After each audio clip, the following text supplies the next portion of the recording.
প্রিয় অডিয়েন্স, সবাই কেমন আছেন? আশা করি সবাই ভালো আছেন। আমি আপনাদের দয়ায় ভালো আছি। আজকে চলে যাইতেছি মাওনা চৌরাস্তায়, কারণ আমার কবুতরগুলো খুবই ক্ষুধার্ত। দীর্ঘদিন যাবৎ তারা উন্নত মানের কোনো খাবার খাইতে পারতেছে না। তো আমি এখন চলে যাব মাওনা চৌরাস্তায় কবুতরের খাবার আনার জন্যে। ইতিমধ্যে আমাকে দেখে একটি অটো থামায় ফেলাইছে, তো আমি অটোতে উঠে গেলাম। তো আমি রওনা করলাম। তো আমি যাইতেছি। আমাদের এলাকার রাস্তাটা খুব একটা উন্নত নয়। রাস্তা প্রচণ্ড ভাঙ্গাচোরা, উঠলে আপনার কোমরের হাড্ডি গুড্ডি সব ভাঙ্গা পড়ে যাইব। দেখতেই পাইতেছেন কীরকম ভাঙ্গাচোরা রাস্তা। এরকম রাস্তা গাজীপুরের আর কোথাও আছে কিনা আমার বলে মনে হয় না। তো আমি যাইতেছি, দেখতেই পাইতেছেন একটি বিল্ডিং রাস্তার অর্ধেকে আইসা নাইমা পড়ছে। তো কিছুটা রাস্তা অবশ্য ভালো আছে, তো আমি এই ভাঙ্গা রাস্তা পার হইয়া ভালো রাস্তায় উঠে গেলাম। অটোওয়ালা মামা তার অটোটা খুব সাবধানে চালাইয়া নিয়ে যাইতেছে, যাতে করে আমি কোনো রকম ব্যথা ম্যাথা না পাই, কারণ ব্যথা পাইলে আমার হাড্ডিগুলো খুললে আবার রাস্তা দিয়ে পড়ে যাইব। এত ভাঙ্গাচোরা রাস্তা, সামনে দেখতে পাবেন। এই দেখেন কি একটা অবস্থা। এই রোডে যদি অটো না চলতো তাহলে অবশ্যই 2-4টা নৌকা চলতো, অবশ্যই আমরা নৌকা দিয়ে যাতায়াত করতে পারতাম। এদিকে আবার সামনে 2-4টা পাইলটে ঝগড়া বাঁধাই দিছে রাস্তা নিয়ে, তাদের কারাকারি। একজন আরেকজনের বলতেছে, তুই ওই দিক দিয়ে আইলি কেন, আমি এদিক দিয়ে চাইতাম। তো সবাই যার যার স্বার্থ নিয়ে ব্যস্ত। দেখতেই পাইতেছেন কত কত পানি। নৌকা খুব ভালোভাবে চলতে পারতো এই রাস্তা দিয়া। দুর্ভাগ্যবশত এই রাস্তা দিয়ে এখন অটো আইসা পড়ছে। তো কিছু করার নাই, অটো দিয়ে যাইতে হবে। দেখতেই পাইতেছেন কিভাবে চালায় আইতেছে। আসলে আমরাই একমাত্র জাতি যেখানে আমরা পানির উপর দিয়ে অটো চালাই। অন্যরকম একটা প্রশান্তি। নাকের মধ্যে একটা গন্ধ গন্ধ লাগে। তো আপনারা বুঝতেই পারতেছেন এটা কিসের গন্ধ। পানির মধ্যে লোকজন যার যার বাড়ির স্বার্থের পানি ছাইড়া দিছে। সেই পানি এই বৃষ্টির পানির সাথে মিশে একাকার হইয়া নাকের মধ্যে অন্যরকম একটা দুর্গন্ধ চলে যায়। তো যাইতাছি। কি ভাঙ্গা রাস্তা রে ভাই। আমি বুঝি না আমি আমার পরবর্তী প্রজন্মরে কি উপহার দিব। এই রাস্তা দিয়ে আমার পোলায় কিভাবে চলাফেরা করব। আহা, যাই হোক, কষ্ট মষ্ট করে অবশেষে অনেকটা পথ পাড়ি দিয়ে আসলাম। এখন যাইতেছি। ও মারে, অটোওয়ালা মনে হয় এবার কোমরটা ভাঙ্গাই লাইল রে। মামা একটু আসতে যাও না।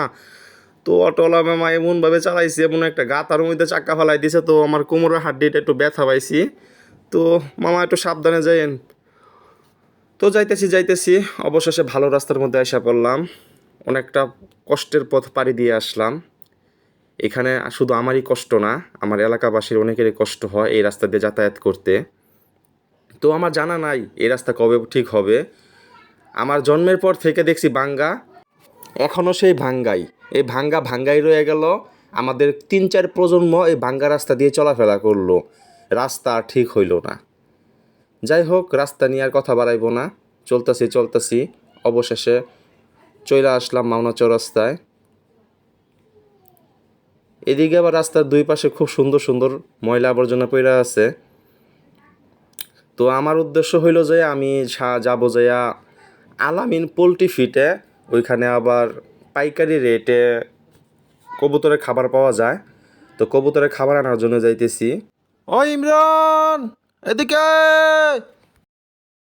দেখতেই পাইতেছেন একটা ফ্যাক্টরির পাশেই আলামিন পোলট্রি ফিড কারখানাটি অবস্থিত। তো সবশেষে আমি আলামিন পোলট্রি ফিডের খুব কাছাকাছি চলে আসছি। ও ইমরান, রাস্তাঘাট আজকে অনেকটাই ফাঁকা, খুব একটা জ্যামজট নাই। এই যে চলে আসলাম আলামিন পোলট্রি ফিড। এইখান থেকে আমি বেশ কিছু ফিড নিলাম, সাথে গম ভুট্টা এগুলো মিশিয়ে নিলাম। এগুলো কবুতর খাইতে খুব পছন্দ করে। তো নিব কী করে, একটা রিক্সা ভাড়া করলাম। তো রিক্সাওয়ালা মামারে নিয়ে রওনা দিলাম। তো যাইতেছি রাস্তা অবশ্যই ফাঁকা, তেমন কোনো যানজট নাই। তাই আশা করতেছি খুব তাড়াতাড়ি বাড়িতে পৌঁছাতে পারবো।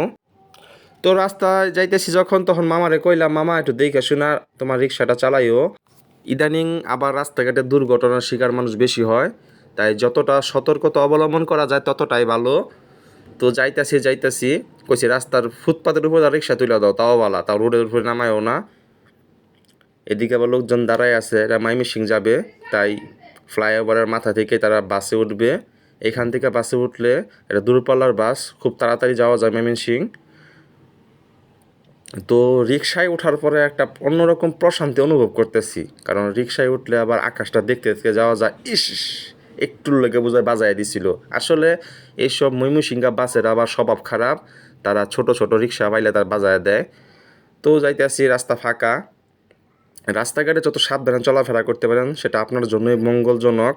তাই রাস্তাঘাট সাবধানে পার হইবেন, রাস্তার সময় চলাফেরার সময় খুব সতর্কতা অবলম্বন করবেন।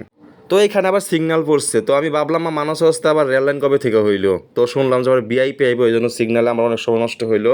অবশেষে বাড়িতে চলে আসলাম, আসার পরে কবুতরগুলোরে খাবার খাইতে দিলাম। তারা দীর্ঘদিনের ক্ষুধার্ত, তারা হামাগুড়ি দিয়ে খাবার উপরে পইরা যাইতেছে একজন একজনের উপরে, দেখতেই পাইতেছেন। তো পেট ভরে সবশেষে খাইতেছে, এটাই সবচেয়ে আনন্দের বিষয়।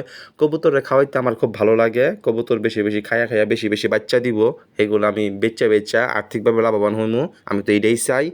তো কবুতর খুব বেশি বেশি খাক, রিজিকের মালিক একমাত্র মহান আল্লাহ তাআলা, আমরা এলাম উসিলা। তো